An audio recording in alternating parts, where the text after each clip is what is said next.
The nation of France is erupting over mandated vaccine passports. In this video, we're going to take a look at the latest escalation and the backlash against the government's vaccine policies there.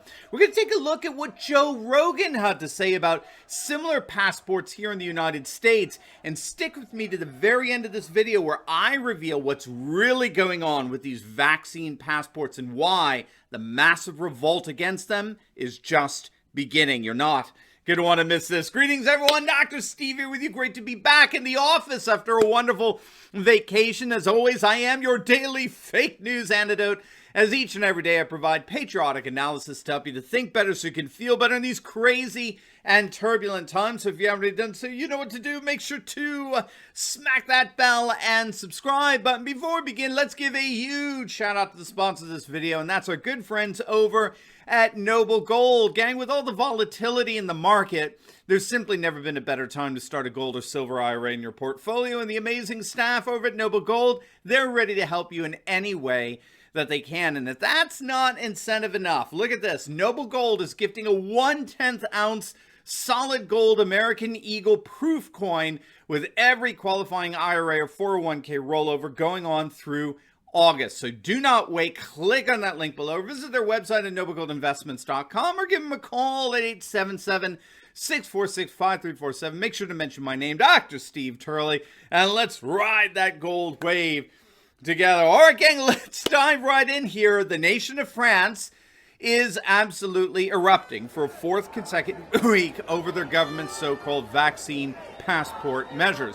Starting today, Monday the 9th, a pass proving one's vaccine status will be required to access all cafes, restaurants, long-distance travel, and in even some cases, hospital visits. The French Interior Ministry estimated that there were nearly 250,000 protesters throughout the nation this past weekend, including nearly 20,000 gathered in Paris alone. Now, if you want some background to these protests, you definitely want to check out my video on Europe exploding over these vaccine mandates. We looked at the protests right when they began, and I give you a more continent-wide look at the rise of this massive backlash. But in terms of France in particular, the protests are just the beginning.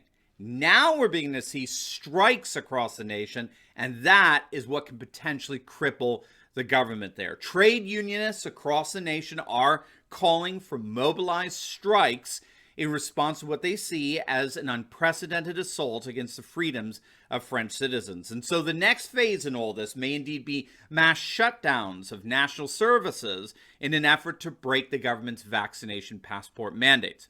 Now, across the pond here in the U.S., Joe Rogan, one of the biggest podcasters in the world, he turned some heads of late, where he said on his program that vaccine passports were nothing less than a step towards the establishment of a bona fide dictatorship in the nation. Here's what he had to say.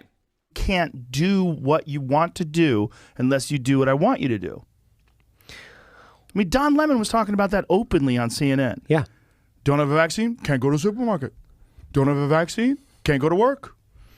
Like, it's so strange that people want to say things like that. Like, that's the thing that blows me away. Why do people want to? Because they're dumb. They're dumb. They're dumb. They don't understand history. They don't understand Right. human beings. They don't understand human nature. They don't understand the history of every single country that's ever existed other than the United States. Up until 1776, every fucking country that has ever existed was run by dictators. Right. All of them. This is the first one where you had elected officials. This is the first experiment in self-government that actually worked, and it created the greatest superpower the world's ever known. It created the greatest cultural machine, the greatest machine of art and creativity and innovation right fucking here. And how did it do that? It did it through freedom. Because when you give people freedom, you let people do whatever the fuck they want to do, they actually find ways to succeed and grow and thrive. But as soon as you put the boots to them, as soon as you tell them, you have to do this or you can't do that, you have to listen to me, now you have a mini dictator. You have one step away from a king. You have a one step closer. You're moving one step closer to dictatorship. That's what the fuck is happening. That's what's going to happen with a vaccine passport. That's what's going to happen if They close borders. You can't enter New York City unless you have your papers. You can't go to here unless you have that. You can't get on a plane unless you do what I say. And people say, whoa, it's all... Now, there's a couple of interesting takeaways in that exchange there. First, Rogan is right in noticing that what's being increasingly advocated by our nation's permanent political class is that you can't do what you want unless you first do what we, the permanent political class, want you to do, okay? So that's key. What's so concerning for Rogan here is that we're establishing as the new norm social conditions that in effect deny you the ability to do what you want to do unless you first do what the permanent political class wants you to do, okay? Doing what you want to do, go to the store, go to a ball game, go to work, right? Being able to do what you want to do is becoming increasingly contingent on you first doing what the political elite require you to do. And you have absolutely no say in that whatsoever. That, in effect, is a dictatorship, and I think Rogan is right there. But that, of course, raises the question, why on earth would so many of us agree to that? Why would so many so willingly give the government that kind of power? Well, that willingness, I believe, we have to understand in relation to the rather twisted, shall we say, genius of the modern technocratic age. C.S. Lewis, decades ago in his book, The Abolition of Man, recognized that the genius of the modern globalist world, or better, the evil genius of the modern globalist world, was the astonishing success that our elites have had in convincing the masses that their highest happiness and freedoms were completely dependent on the elites being in control over their lives. So this is rooted in the notion of technocracy, okay? So in other words, because we live in a highly industrialized technological age, we naturally value the importance of an expert class of technocrats who alone have the supposed competency to run our advanced society efficiently. So many believe that for us to be able to enjoy the benefits of a technological age, we require the services of a technological elite, when in effect becomes a permanent expert class who supposedly alone had the competency to run a highly advanced society, which they claim is for our own benefit. And so you get this notion, this widespread notion, that my freedom and happiness is dependent on these technocratic elites being in power. That's the evil genius of the modern age. I like to illustrate this with the name of the card the state of Maryland issues to access public food and cash assistance. You want to take a guess as to the name of what we call their food stamp card, the government-issued card by which the poor access food and cash?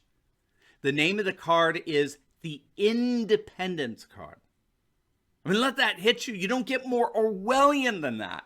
A card issued to people completely dependent on the government for food and cash assistance is named the Independence Card.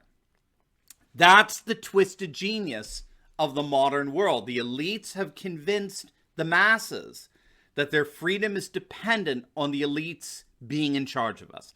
And it's been widely recognized that this mass dependence is maintained largely through fear and intimidation. The elites use the dire prognosis of societal and political and economic collapse if we turn away from them, right? I mean, don't ever forget former British Prime Minister David Cameron back in 2016. He actually went so far as to warn that a successful Brexit could cause World War III. I mean, that's the kind of hysteria that they're willing to try to whip up in order to stay in power. What we're seeing here in France and increasingly around the world is nothing less than a mass rejection of this fear-mongering. That's what these protests and marches in France really represent in the end. We're seeing nothing less than a mass rejection of this fear-mongering tool that elites in our permanent political class use to try to force our compliance to their rule. And one of the things that people are noticing more and more is just how selective this fear-mongering has become. We saw this over the weekend, right? Dr. Fauci and the mainstream Marxist media, they went into utter hysterics over the Sturgis motorcycle rally that began this weekend, where hundreds of thousands of bikers make the pilgrimage to gather for the world's largest motorcycle rally in South Dakota. Fauci and the media were calling the mass gathering nothing less than a super spreader event. You know, nobody was wearing their masks and all that. But then, of course, we had another highly prominent and public event over the weekend as well, did we not? Well, of course we did, and that would be Obama's 60th birthday bash. Now, isn't it interesting that Fauci and the media excoriated the one gathering but completely ignored the other? In fact, the media didn't ignore Obama's birthday bash. They actually defended it. They freaking defended it. Take a look. Other people said, this is really being overblown. They're following all the safety precautions. People are going to sporting events that are bigger than this. This is going to be safe. This is a sophisticated, vaccinated crowd, and this is just about optics. It's not about safety. All right, Andy Carney, thanks so much. We'll see how it plays out. Good talking to you. This is a sophisticated, vaccinated crowd. That's the difference. There's the difference in a nutshell. These bikers are a bunch of knuckle-dragging Neanderthals, while the Obama elite are a sophisticated, vaccinated crowd. And you out there are just too dumb to figure out the difference. I mean, there you have it, friends. There you have it. Joe Rogan was right. When all is said and done, all of this is about nothing more than the permanent political class ruling us rather than representing us. It's all about the expert elite dictating to the masses how they should live, all the while being free to live according to their own sophisticated and vaccinated values and interests. That, my friends, is what so many are rising up against throughout France and indeed throughout much of the world. It is a massive backlash by the people against a permanent political class who seeks to rule rather than represent. And make no mistake, this backlash has just begun. Now, before you go, you will definitely want to check out my latest video I just uploaded on the colossal collapse of the Cuomos. This is going to absolutely make your day, so make sure to click on the link, and I will see you over there. God bless.